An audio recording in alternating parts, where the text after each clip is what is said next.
Greetings and salutations, everybody, and welcome to this installment on Friday, February the 3rd, 2012 of FYC Daily. I am John Campea. I'm the, I guess you could say I'm the host around here. This is, of course, the daily podcast, chat, live, interactive version of the For Your Consideration podcast. Thank you so much for joining us. Before I go any further, I want to welcome my good friend, co-host of this show, Mr. Matthew Bernard. Matt, how you doing?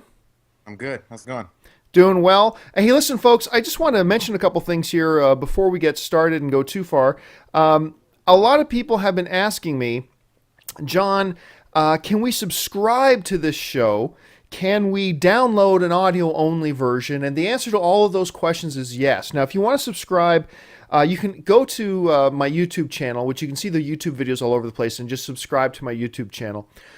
Or you can go onto iTunes and search for Your Consideration. Now, I put these podcasts up in the For Your Consideration feed, so they all the shows will go up there.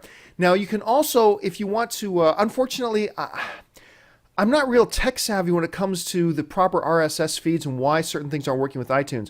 There is an audio-only subscription where you can download just the audio version of these shows if you want to listen in your car or anything like that. What you do is you go to my website, and my website is at www.moviereviewstogo.com. That's www.moviereviewstogo.com. And you can see the podcast there. And in the post with the podcasts, you'll see all the subscription links. You can download the videos. You can download the audio-only version. You can subscribe to the video feed. You can subscribe to the audio-only feed. All the links are in there. So that's where all that kind of stuff is going to be. And we'll get to that stuff in just a second. But so here's what we're going to do. Matt and I, for the next 10 or 15 minutes, we're going to talk about a couple of movie topics, including the big one that I want to talk about today, the Avengers, The Dark Knight Rises, or The Hobbit. Which one should we be anticipating more and why? And then after about 15 or 20 minutes of discussion, we're going to throw it over to the chat board. As a matter of fact, if you're there visiting, if you're in the chat board already, just type in your question. Matt will take note of the questions that you ask. Feel free to put questions in there or comments that you'd like us to bring up and discuss here in the show. And after we discuss a couple of topics here for the next 15 or 20 minutes, we're going to throw it open and just take your questions. So thank you so much for joining us. We've got our eye on the chat board, so go ahead and start typing and stuff there. As you can see, we're looking at the chat board right now, and we're looking forward to interacting with what you guys have to say. So, with that being said, Matthew. Yes, sir. Yesterday, one of the topics that we discussed was Russell Crowe, who apparently Darren Aronofsky, the great director of films like The Wrestler and whatnot, wants Russell Crowe and is close to getting Russell Crowe to play Noah in his biblical epic. Now, we also discussed about how there were reports going around that Russell Crowe was up to play the lead in the RoboCop remake, the RoboCop reboot. Now, this report came from, and look, we were very careful yesterday to point out that this was just a rumor. This is just the report. We didn't know if it was true. Apparently, the report came from one guy, who's actually a guy that I know, but I won't mention him by name, but a reporter for Variety magazine. Didn't even write it in Variety magazine. He just put on his own Twitter, hey, Russell Crowe could be in RoboCop. And then everybody kind of ran with that story. But being the, Twitter can start rumors, Twitter can also shoot them down. Apparently, Russell Crowe, on his Twitter account, put up the following. Somebody asked him on his Twitter account, is there any truth to the fact that you're attached and involved with the new RoboCop remake? And Russell Crowe just put up a one-word answer. No. So apparently, Twitter strikes again. And there apparently is no truth to the idea of Russell Crowe being in RoboCop. Does this relieve you? Does this sadden you? What do you think about that? Right? It's good. You think it's good? See it anyways. You don't? See it? I know you like him, but we don't want to see it.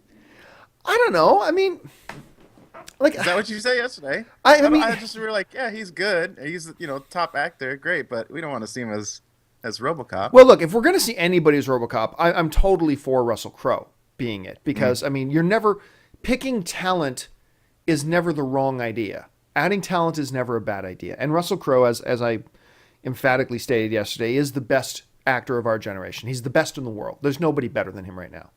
But you can get, like, when you get talent, like, you could also be super distracting. You'd be like, what's Russell Crowe doing in that robot suit the whole time? You know what I mean? I don't know. See, my belief on that is if an actor is good enough, then sure, for the first minute or two, you're like, hey, it's Russell Crowe. But if the actor is good enough, that passes. And then hopefully, then all you're left with is the character. Hopefully, all you're left with is the character after that, if the actor is good enough. When I watch Moneyball, I don't think the whole time I'm watching it, oh, it's Brad Pitt, it's Brad Pitt, it's Brad Pitt. Well, for the first minute, I'm thinking there's Brad Pitt. But then because he's good enough and because the movie's good enough, I'm then left with it's Billy Beane, the character that he's portraying. So I think he would have been fine. But like I said yesterday, even though I think RoboCop is a movie that qualifies to be remade, I think look, with modern technology and modern visual effects, a RoboCop movie could look pretty badass right now. But I'm still not big on the idea of a RoboCop remake. All I said was, if you're going to do it, Russell Crowe is a great guy to have in it. But and some people are already putting in their thoughts on which they should be. Old English is saying The Dark Knight Rises should be the most anticipated. Inclining Pizza is saying The Dark Knight Rises. So people are already putting in their stuff. Mr. Picture saying Russell Crowe should play Newt Gingrich. Actually, I could see that. He's got the face. Better than RoboCop. Yeah, see? You can't have Newt Gingrich's face on RoboCop. That's absurd. So yeah, but this brings up an interesting issue, one that I've wrestled with for a few years. I've been movie blogging now for 10 years. I've been a movie blogger. Wow. Actually, let me digest that for a second. Yeah, I've been movie blogging for 10 years. And it's a big pill to swallow. Yeah, apparently it is. Man. And the more people are chiming in for The Dark Knight, for the film that we should be anticipating the most. One of the things that I've noticed as a trend in movie blogging is that there seems to be no fact checking. Granted, there's a difference. I've always said this. There's a difference between blogs and news sites. Blogs are not news sites. News sites are the ones that break stories. They fact check. Hopefully when they hear something, they double check it. They go to a source, blah, blah, blah. Blogs are supposed to be more about just scuttlebutt and talking and reporting. And I think there's a huge, obviously as a blogger, I think there's a huge valuable place for blogging and the role that they play. And 95% of the time, the things that blogs report are accurate. But because there's no real fact checking in a lot of the blog sphere, what will happen is sometimes one guy will say something and then all the blogs just run with it.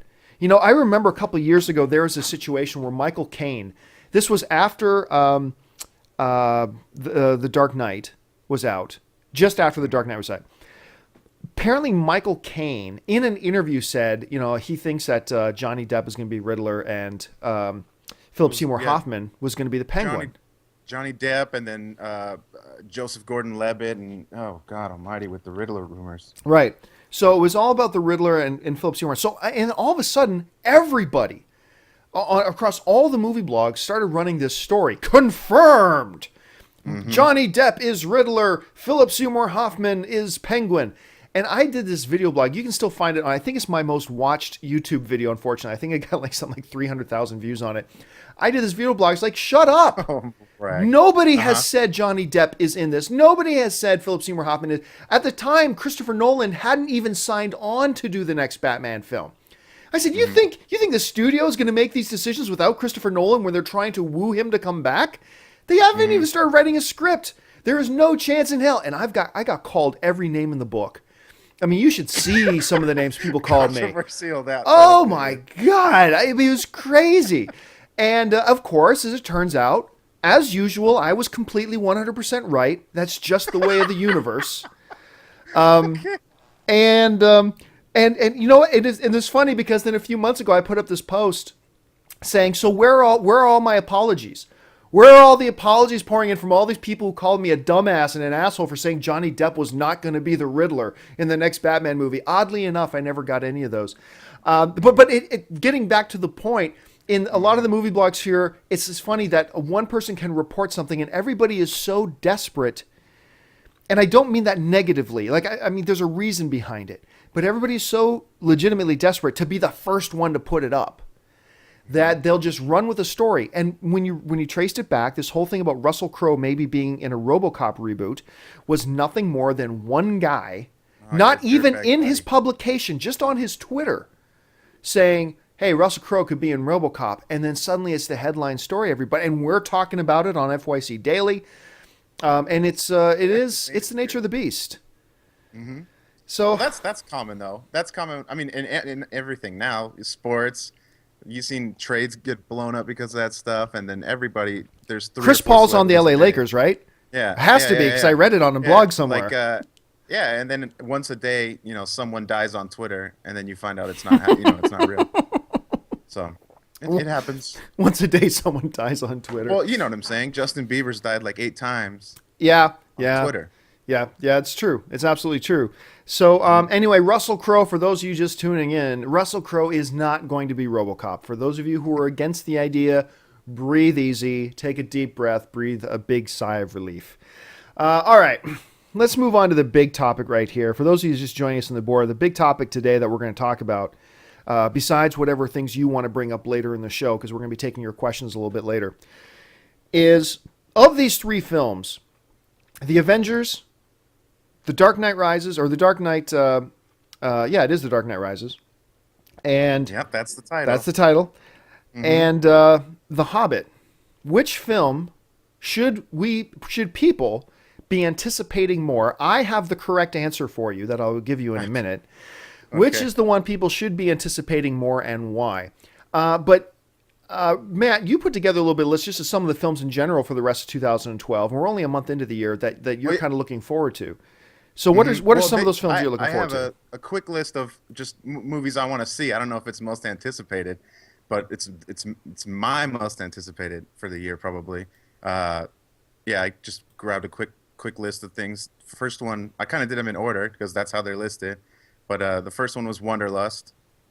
That comes out next month. Yeah, that's the one with Paul Rudd, Jennifer Aniston. I got to be honest with you. I'm iffy on that one. I'm iffy. I got to be sold on it. I got to be sold on it still. Okay. Well, I don't know. Did you watch? I don't know. You don't like David Wayne and the State guys, Ken Marino and all them? I'm not real familiar with their work, to be honest. Oh, okay. Well, all right. Well, yeah, no, they're good. It's gonna be good. Okay. Did you watch Wet Hot American Summer and all that? Yeah. Yeah, it's them. It's basically that crew. Okay. Sounds good. Thomas Lennon, Mike Levin Black, Joe Latugrio, all those guys. Okay. So we got Wanderlust is on your list. Yes, Wanderlust is on my list for I want to see Wanderlust. Let me see what else we got. This one, Tim and Eric's $1 billion movie. I want to see. I'm real curious about that, to be honest. Yeah. You're curious about it? I'm very curious. I'm anticipating. Actually, as a matter of fact, you mentioned. It's funny you mentioned that. I just got an email last night from their publicist asking me if I want to come down and watch a screening of it. So I'm pretty excited to see it. I'm really looking forward to seeing what that's going to be about.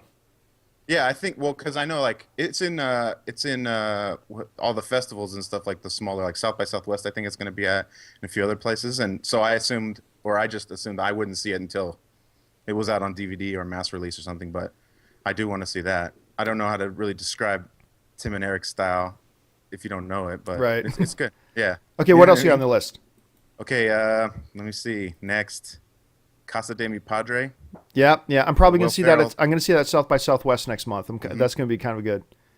Yeah, I heard an interview. It was an interview with what's his producing buddy's name? McKay. Yeah, Adam McKay. They were saying he learned Spanish for the movie, and I was like, oh man, that's badass. Yeah, it's going to be really good. Next one, I saw the trailer for this one in the gray, and was actually interested to see it. I didn't watch the first one, The Wrath of the Titans. I didn't see the first one. The first one is a whole bunch of awful. Yeah, I know. Well, that and it's the reason for the release the Kraken jokes and all that. That's good. I'm fine with it. But this one looks like a nonstop thrill ride. It does look good. You know, the funny thing is, I was talking with Sam Worthington, who stars in the film, a few weeks ago about Man on a Ledge, and we brought up before the camera started. We started talking about Wrath of the Titans, and he said right up, he goes, look, and I'm not going to try to imitate his Australian accent. He goes, oh, the first movie was awful. He goes, and he said, I feel like, and this way he said, I felt like I needed to come back to this franchise to make up for it, because he said this one is good. So Sam Worthington is behind this one, and he said, look, the last one was bad. I felt I needed to come back to make it up to the fans, and trust me, this one's good. So yeah, I'm with you. I'm excited to see Wrath of the Titans too. That's what I saw the trailer for the first one, and I had like zero desire to see it at all. I didn't watch it. I probably won't ever watch it, but I want to check this new one out. The new one looks pretty good. Right. Okay. So you got any more? I do. I just have like one or two more. Okay, let's hear them. We'll do it real quick. Abraham Lincoln Vampire Hunter. Oh yeah. I have to see that regardless. My wife's a big Abraham Lincoln guy. If you can be, or girl, whatever. Yeah. So I don't know much about it. I've seen the poster. It looks good. I know it's a book. I know he's fighting vampires. I'm all for it. And we've got a good buddy, Tommy, who's a mutual friend of ours that has been reading that book and swears by this book. Right. So I'm stoked for it. Yep. And then the last one was World War Z. That one could look. A lot of people are actually saying the word going around is that World War Z could be the first zombie movie that gets Oscar buzz. Mm-hmm. It's like, really? It's that good? And so, like, some of the studio people that I've talked to said it's really coming along great. They said it's great. It's finished? If it's not finished, it's close to finished. Oh, so okay. apparently, so I'm stoked to see it. All right. Well, let's get on to this. Folks, for those of you in the chat board, start chiming in. Before I give you the correct answer, start chiming in. Which film should people most be anticipating? Which film is going to be the best between The Dark Knight Rises, The Hobbit, and The Avengers? I'm going to now lay some enlightenment on you. I'm gonna give you the truth. I'm gonna tell you what it is going to be the best film. I'm gonna let you know which one you should be anticipating. Okay. And then we're gonna throw it open to. I'm gonna ask Matt to come in and rebuke anything he thinks he needs to rebuke from what I said. Well, there's only one right answer, so go ahead. There is only one right answer. There are many opinions, but only one right answer. And I'm about to give you the right answer. Okay. All right. So here we go. Let's start with in third place. In third place, out of these three, and let me clear up here. I am looking forward to all of these films. I'm just saying, out of just these three, here's the ones. In last place, out of these three, The Avengers is the one you should least be looking forward to out of the three. And here's why. I think The Avengers is going to be great. I'm really looking forward to it. But compared to the other two, this is the one you should be looking forward to the least, and here's why. Number one is the source material isn't as rich. I mean, when you're talking about The Hobbit, you're talking about one of the most beloved books of all time. And the entire Middle-earth mythology. This is one of the richest pieces of source material you could possibly build a movie around. And of course, The Dark Knight, Batman, and the analogy. Now look, not taking away from the Avengers storyline and the history of the comics of the Avengers, but it ain't Batman. One of the other reasons is you're talking about a first-time director in the Marvel Universe with Joss Whedon. Now, don't get me wrong. Joss Whedon, I love. And I thought he was a really interesting choice to helm the Avengers. With that being said, I would have preferred to see Kenneth Branagh, who directed Thor already, come back and direct it. Or the director from Captain America to come and direct it. Or even Jon Favreau to come back, even though Iron Man 2 wasn't all that hot. Just for continuity's sake, it would have been nice to see one of the directors of the franchises, of the Marvel franchise already come back. So it's a little bit of a roll of the dice with Joss Whedon. Joss Whedon can direct. Absolutely. He's great. He can direct sci-fi. I loved Serenity. I think it's one of the most underrated sci-fi films of the past 10, maybe 20 years. But it's still a little bit of a roll of the dice. He's never worked on this project before. Plus, you've got all these big main characters that have to coexist. There's some question marks. So because of the question marks, I'm going to say that out of The Avengers, The Hobbit, and The Dark Knight, the one you should be looking forward to and anticipating the least, even though it's going to be great too, is The Avengers. Which really, I don't think that surprises anybody. I don't think that surprises anybody at all. The big question is, which should you be anticipating more between The Dark Knight Rises? Which is going to be better between The Dark Knight Rises and The Hobbit? The Hobbit. The Hobbit. The Hobbit so is close, John. The Hobbit. You got third place right. The Hobbit is going to be better than The Dark Knight Rises. It is, and for a couple of reasons. Okay. One, Once again, going back to the whole source material issue, this is one of the best and most beloved novels in the history of literature. We are so familiar with these characters. It's such an incredible universe that it inhabits. It's breathtaking. And Peter Jackson, who is returning, even though I thought it was a great choice to have Guillermo del Toro direct the Hobbit films, and unfortunately he had to leave because of scheduling. But having Peter Jackson back is the very next best thing. He did a marvelous job with the original world, and he's going to continue that. The other reason you should be looking forward to The Hobbit and why The Hobbit is going to be better than The Dark Knight Rises is that The Dark Knight Rises is not as good of a film. The Batman films under Christopher Nolan, who is brilliant, aren't as good as Lord of the Rings. And look, I got one thing to say to you. 11 Oscars just for Return of the King. Return of the King, the record for most Oscars. It is the only film in Oscar history to be nominated for more than 7 awards. It got nominated for 11 and win in every single category it was nominated for. No film in history has ever done that. No film in history will ever repeat it. So you've got The Dark Knight Rises comes out. which, of course, didn't even get nominated for Best Picture. The last Batman film. Another thing, Oscars, Crash won an Oscar. The Crash is horrible. But no. So Oscar, yes. Oscars are like, they're okay. It's funny how much weight I put into them, and then every year I go like, it's just the Oscars. They don't know anything anyways. So that's okay. I don't know about this Hobbit business. But also, when you say that, I have this argument with people all the time. When you say that's the Oscars, you do know who you're talking about. The Oscars is not a group of 12 old white guys sitting in a room dictating the future of the world like the Stonecutters in the Simpsons. This is be good, though. Yeah, it would be great. This is a collection of 7,000 directors, actors, cinematographers, film historians, editors, movie executives, blah, blah. You're talking about people, the 7,000 people in the world who know more about movies than anybody else in the world. And it's not just a group of 10 of them where their votes can be skewed and swayed. It's a voting base of 7,000 film professionals, critics, other people in the film industry voting on their peers. 7,000 would water it down, though. No, I mean, like you could see all the time. There's big campaigns, and it just everybody gets swept away by a movie that's. It's a lot easier to sweep away 30 people than it is to sweep away 7,000.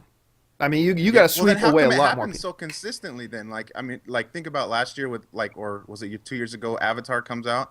It's okay, but everybody's going nuts, right? But it didn't win. It's just okay. It didn't win. It's there though. But I mean, well, you may say it's just okay, and I may say it's just a little bit better than okay. Actually, no, I thought Avatar was really good. I wouldn't have given it Best Picture. I wouldn't have given it, but a lot of people disagree with it. I mean, the popular sentiment was actually the big upset was the fact that it didn't win, because a lot of people, the popular opinion was that Avatar should win. But, the film professionals of the Oscars had the wisdom to know that, no, it should not win. And it didn't win. And I had no problem with it. But, it's still subjective. Nothing is perfect. There is no perfect system. And the Oscars is certainly not a perfect system. But I think it's the best system out there as far as award seasons go. They don't completely embarrass themselves. Yeah. Like the Golden Globes nominating The Tourist as Best Picture just so it could have Johnny Depp and Angelina Jolie at their show. I mean, which was just embarrassing and humiliating. But anyway, getting back to the point of The Hobbit versus The Dark Knight Rises, of course, The Hobbit has a much better track record. The Lord of the Rings universe, like I said, 11 Oscars for the last one. It won Oscars for the second film. It won Oscars for the first one. The Dark Knight didn't get nominated, nor should it have been nominated. I know people hate it when I say that. And look, I love The Dark Knight. I did. I loved it. I gave it like an 8 out of 10. But there are weaknesses in The Dark Knight that brainless fanboys just don't seem to want to acknowledge. It's okay to love a movie like I love it and acknowledge the weaknesses in it. Like, talk to me about the first Transformers movie. I went bananas for the first Transformers movie, but I'll talk with you for hours about all the things that are wrong with it.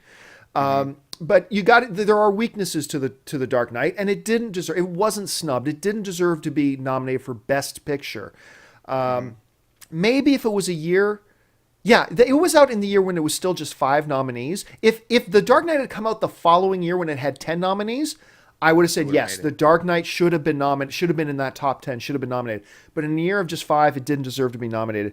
So because of a richer history, a richer source material, a track record of better films, and really to say that The Lord of the Rings is better than the movies that you made is no insult at all, because they're pretty much, you can count on one hand the films that are better than the Lord of the Rings films. Because of all that, the film you should be looking forward to the most, and the film that will be the best out of The Dark Knight Rises or The Hobbit is The Hobbit. Congratulations, folks. There is your correct answer. And I cede the floor now to my colleague on the other end of Skype for his rebuttal. Well, that you basically got my rebuttal. I think that the Lord of the Rings and the Hobbit stuff is, you got to be down with that stuff. Like, it's good. I enjoy it. Like, it's a good time. But I think I've seen the Now Lord at of the Rings. Like, I saw Here's a the movies product that'll originally go in a the theaters long and then way probably towards never improving again. your productivity. Ever. Just And I click don't on own them, screen and I to don't buy ever it think today about them. and I mean, enjoy I know the that best they're nice, value but in online shopping. that's it. Like, So but go I with know, like, Office Depot and click here if for our you're- great If you're a price. big Tolkien guy, then they can do no wrong. But so that's just not me. So I'll probably watch The Hobbit. It's gonna be all right, but Dark Knight Rises is way better, John. You got to be kidding me. I've watched that first 6 minutes of Dark Knight Rises more times than I've seen Lord of the Rings. You mean the first 6 minutes for The Dark Knight Rises? Yeah, I don't even know what he's saying. See, like, The first 6 great, minutes of The Dark Knight Rises. Yeah. It doesn't even have to make any sense. I don't understand what he's talking about.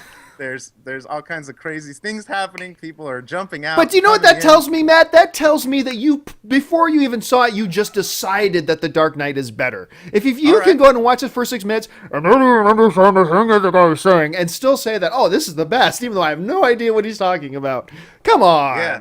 Really? Yeah. Well, that's possible. Look. Yeah, maybe. But dude, everything they do is good. Tom Hardy's good all the time. Nolan's good all the time. Everything's good. Now, one of the readers, JCSC, asked a question. He said, which out of these, the Avengers, the Hobbit, and the Dark Knight Rises, will break 1 billion at the box office? Billion. Um, The Hobbit will probably make more money, right? I mean, worldwide. No, well, you know what? Actually, I think The Dark Knight Rises will make more money. I mean, okay, look, distant third will be the Avengers. The Avengers is going to make a lot of money, but it'll be a distant third. Sure. The Hobbit and The Dark Knight Rises will both make a ridiculous amount of money.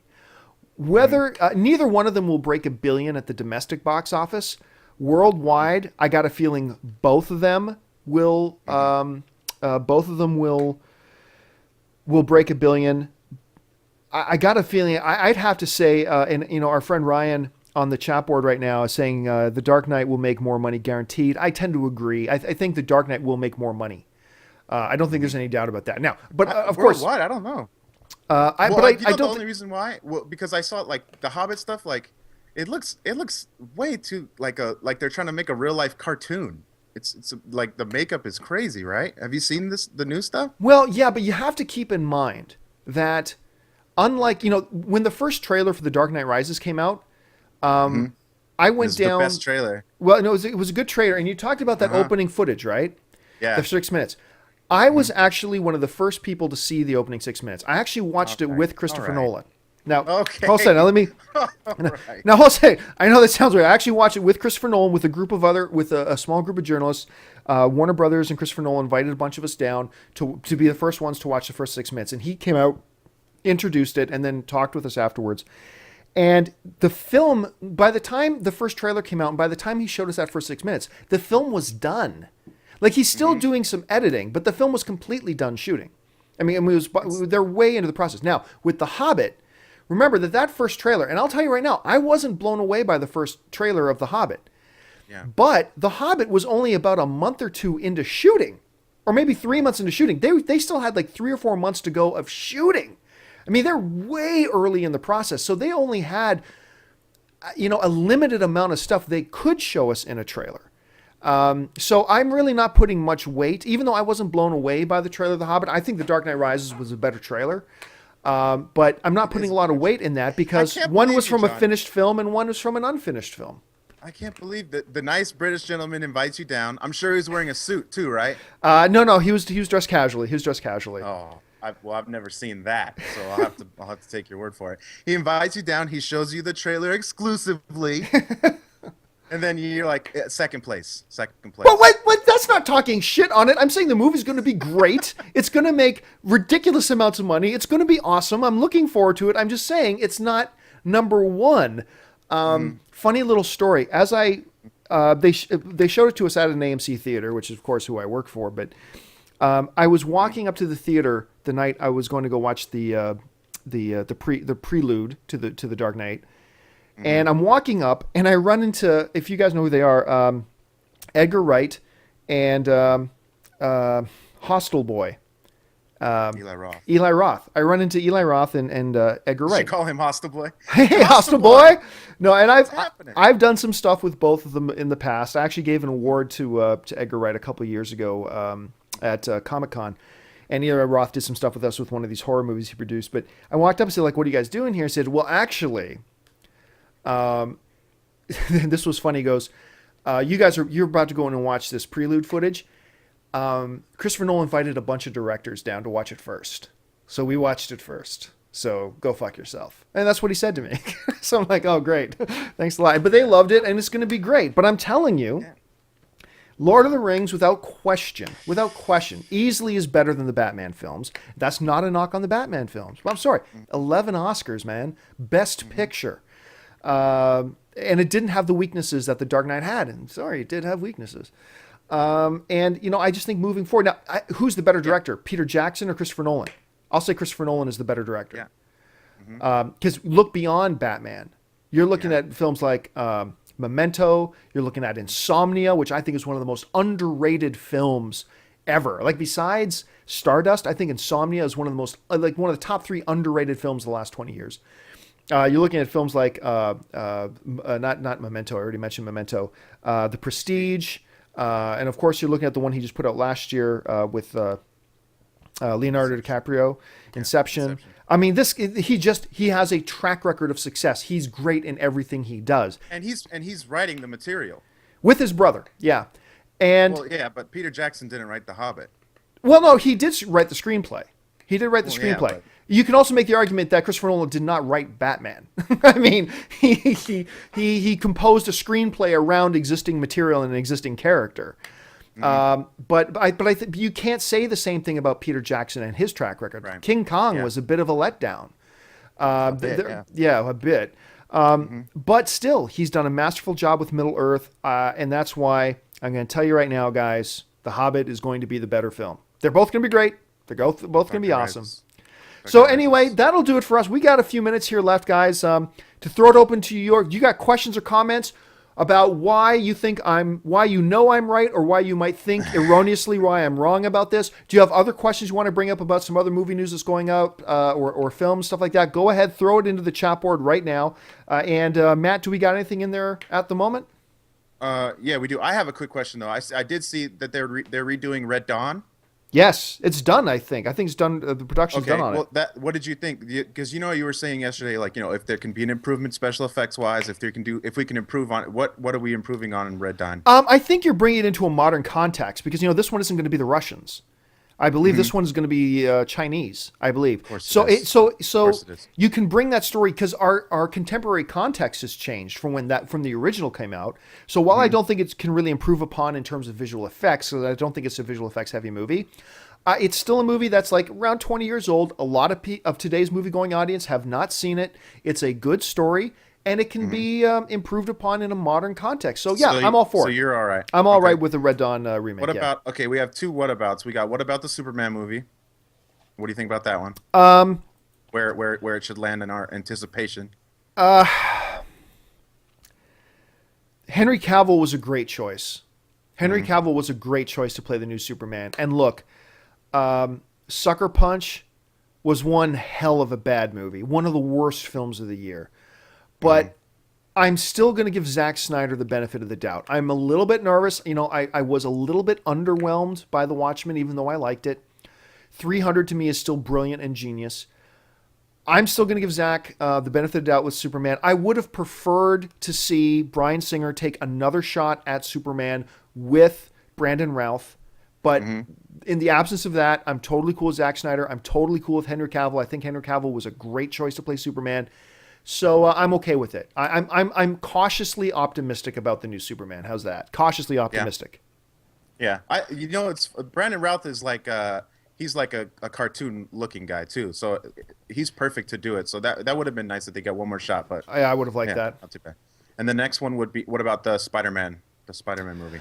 I'll be honest with you. Okay, I'm looking forward to it because it's Spider-Man, and I love sci-fi and I love comic book films. But I'll be honest with you. I'm a little bit nervous. Number one, the first trailer, all I asked when they said they were going to reboot the Spider-Man franchise, and I'm one of the few guys who's totally okay. I think Sam Raimi ran out of creative juice as far as Spider-Man goes. I think he needed to move on for his own creativity's sake. He needed to move on. I think they needed to reboot the franchise. I do. But the one thing that I asked, and that a lot of film fans asked, was do not just make this another origin story. We already saw this. We don't need another origin story. And the first trailer for Spider-Man, it just looked like Spider-Man, like the other Spider-Man. Like 90%. It was like the same plot points. And maybe maybe that all happens in the first 5 minutes. And in which case I'm cool. They got rocking like first person footage though, a view footage, right? Yeah, they did that in Doom. They did that in Doom with The Rock, and it sucked there. I didn't like the first person thing. I didn't like it. It didn't feel good to me, and it felt kind of fake. But the other thing I'm a little bit nervous about is Mark Webb, the director, because look, Joss Whedon, yes, he hasn't done any of the Marvel films, but he's done sci-fi, he's done fantasy, and we know Joss Whedon can do it well. What has Mark Webb done? He did 500 Days of Summer. 500 Days of Summer to Spider-Man? Now, I'm not saying he was a bad choice. I think it's a very interesting choice. But it's enough to make me a little cautious. So I'm not going to get too wound up about Spider-Man or too excited about it until I see it, because there's just too many ifs surrounding it. I'm not real convinced. I mean, I love the cast. Love the cast. But Mark Webb's at the helm, and I've got question marks with that choice. So I hope he does great. Maybe he will do great. I really hope he does. Yeah. Okay, we got another question real fast. How different would you feel about the anticipation level, I'm assuming, about if Del Toro did direct it and Peter Jackson just produced The Hobbit? You still think you'd be as excited? Yeah, actually, I think maybe even more so. Because you still got Peter Jackson, who was overseeing the script and writing the script with Del Toro, and very actively involved. A lot of times producers don't really do much. On The Hobbit, he was very involved. Like, he was writing the script with him. He was doing character design with him. So you had that stabilizing force, and then a new creative vision brought into that with the stabilizing force. I think it would have been awesome. It would have been a dream team. It would have been LeBron going to the Heat to play with D Wade. I really think it would have been. I think it would have been great. I think it would be even more excited. But like I said before, if you couldn't have Del Toro do it, because like the film got delayed so much, it overlapped into Del Toro's other commitments, and he had to back out. If you can't have him, the next best thing is to have Peter Jackson come back, absolutely. But I would have been even more excited if it was Del Toro. Yeah, Del Toro would have been. I would have been more excited for Del Toro's picture. Agreed. It would have been better. Okay, and then we also got another one. Funny or not, Billy Crystal hosting the Oscars. Is he going to do a good job? What? What? That's a question, man. I didn't write it. Okay. Don't you what at me? Is Billy Crystal going to be a good... Billy Crystal is the best host the Oscars has ever had.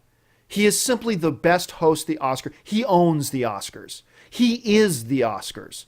Look, I'm telling you, last year during that debacle with Anne Hathaway hosting it with James Franco, that was... I mean, I was all for that. I thought it was a great idea, and it turned out to be a terrible mess. But during that entire fiasco, the highlight of that show was when Billy Crystal came out for those few minutes, because suddenly it felt like he took this car that was reeling out of control. That show was just going over a cliff. And for those few minutes that he came on stage, it felt like he righted the ship Everything was okay again. He took control of it. He owned it. The show is Billy Crystal's. He should be hosting this thing. He is the best host this show has ever had. I think it was fantastic. I wasn't big on Eddie Murphy hosting it. I like Eddie Murphy, but I'm not going to go into the whole Eddie Murphy thing again. I like Eddie Murphy very much. He didn't even want to be there, right? When he was nominated. Well, no. He wanted to be there. He just he got all pissed. He left after he didn't win. Yeah, that's what I'm saying. I'm sorry, but what have you done what's he done the last 10 years besides Shrek? He was only getting it because his buddy was producing it, and he was in his buddy's movie, and that's why he got the hosting gig, and that was it. And look, I like Eddie Murphy. It was the wrong choice, and absolutely. Eddie Murphy would have done well. You forget that he owned the '80s, man. He was like the hugest. The key phrase there was the '80s. Yeah, look, would he have done a good job? Forget Paris or something was the last movie Billy Crystal did. Doesn't matter. I mean, is the Oscars. He might is be the Oscars, but he hasn't been like relevant Hollywood-wise. He goes to Clipper games, but that's about all I know about Billy Crystal lately. Well, yeah, I know, but I'm not looking for the best movie star to host it. I mean, I want a movie star, yes, but I've never seen Eddie Murphy host anything. And don't get me wrong, I said when Eddie Murphy's thing, I said, look, I'm very dubious under the circumstances of which he's getting the hosting gig. But that being said, I think he'll do a great job. And I do think Eddie Murphy would have done a great job. I really do. But by far, look, no, it's Billy Crystal.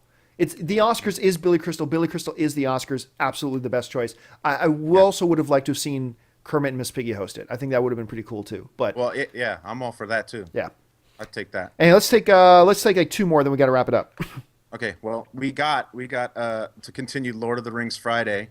We got a question for you. What would you feel about a movie bridging the two, The Hobbit and The Lord of the Rings? Well, that's what they're doing. Remember, The Hobbit is going to be two films, There and Back Again, or the first one is An Unexpected Journey, and the second one is There and Back Again. From my understanding, they're bridging the two. Yeah, the first film, An Unexpected Journey, is going to be The Hobbit as we understand it, and then the second one, There and Back Again, is actually going to be a little bit of a bridge.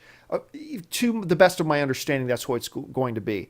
And if this film makes $1 billion, you can bet there's going to be another film to bridge the two, but we'll see how that goes. Anyway, time for, you know what? We don't have time for one more. We've run out of time. Good, because we don't got it anymore. Okay, perfect then. So screw everybody. Listen, guys, thank you so much for joining us. Don't forget, go to moviereviewstogo.com if you want to get your subscription link so you can subscribe to this on iTunes. The audio-only version, all that kind of stuff. That'll be up a little bit later today. Don't forget to like us on Facebook at facebook.com/FYC podcast, where most of us are watching us now. Don't forget, we'll be back on Monday. Matt, thank you so much for joining me for a successful first week. No problem, buddy. Thank you guys for joining us, and until next time, bye-bye.